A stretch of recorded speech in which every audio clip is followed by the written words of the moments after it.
Tax collectors are meeting in Cape Town to decide how to further tax you. To be fair, their proposals centre on how to use that to grow the African economy. More importantly, they are deciding how best to meet the goals of industrialisation and development. A three-day gathering with some of the best minds in taxation on the continent. But do they have the blueprint to haul Africa out of its financial crisis? We believe that most of the money is in Africa. The Thabo Mbeki High-Level Commission on Illicit Flows have shown that for every $3 that goes out of the continent legally and illegally, Africa receives $1 in aid. In other words, the money is on the continent.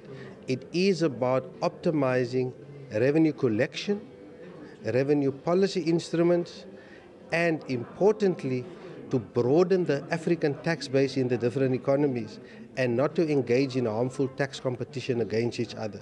They are also suggesting ways of how double taxation agreements within African countries can secure the tax income for the continent.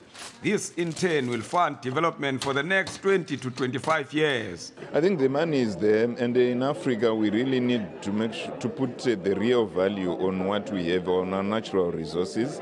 We need to review our taxation policies because really our laws allow multinationals to get away with murder, but it is in our hands to change that. Many multinationals are often offered unreasonable tax incentives, tax breaks and lower taxes. Future generations are often left with a huge debt to repay. Manelisi Tubase, SABC News, Cape Town.